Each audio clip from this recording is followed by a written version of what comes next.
29 साल पहले पुराने संसद भवन में ऐसी कौन सी घटना हुई थी जिसका उत्तराखंड से है गहरा कनेक्शन?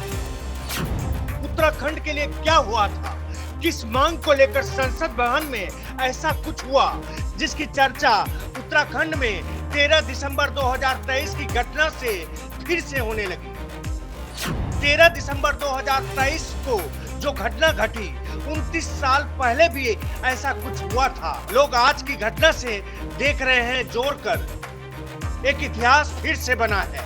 अब किस तरह से व्याख्या करना है ये देश की जनता तय करे। 13 दिसंबर के दिन 22 साल पहले जो हुआ था उसकी याद कुछ मंचलों ने इस तरह से दिलाई जो डरावना है।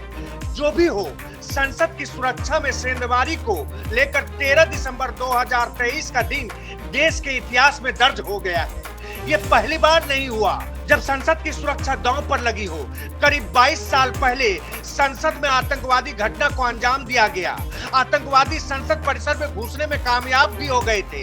हालांकि 13 दिसंबर 2023 को जो हुआ इससे भी चौंकाने वाली घटना आज से ठीक 29 साल पहले हुई थी, क्योंकि तब संसद में जो लोग घुसे थे वो एक अलग राज्य के गठन की मांग को संसद तक पहुंचाने के इरादे से ये हिमाकत कर बैठे थे।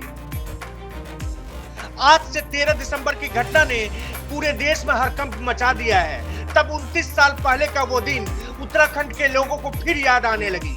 ये दिन 24 अगस्त 1994 का था, जब संसद में दो युवक 13 दिसंबर की तरह दर्शक दीर्घा में पहुंच गए थे। इनमें पहला नाम मोहन पाठक का था, दूसरा नाम मोहन तिवारी का था।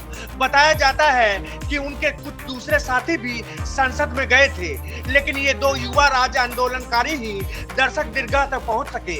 इसके बाद उन्होंने जो कदम उठाया इसकी चर्चा पूरे देश में होने लगी। दरअसल संसद में घुसे मोहन तिवारी और मोहन पाठक ने संसद के दर्शक दीर्घा से नारेबाजी शुरू कर दी थी।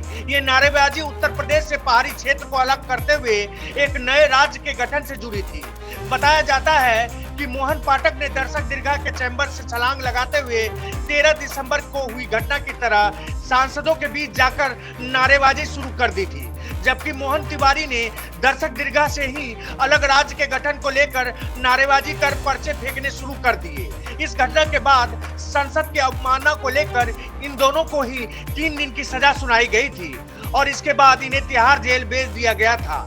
जिस दौरान ये घटना हुई थी उस दौरान प्रधानमंत्री नरसिम्हा राव की सरकार थी, उनके हाथों में कमान थी। लोकसभा स्पीकर शिवराज पाटिल थे। 29 साल पहले इस घटना की याद अब भी उत्तराखंड राज्य आंदोलनकारी को है। इस पल को कुछ इस तरह से याद करते हुए कहते हैं, कई बार युवाओं में अपनी मांगों को लेकर आक्रोश बेहद ही ज्यादा होता है। इसी आक्रोश में इस तरह का कदम भी युवा उठा लेते हैं। 13 दिसंबर की घटना भी कुछ ऐसे ही आक्रोश को जाहिर करती है।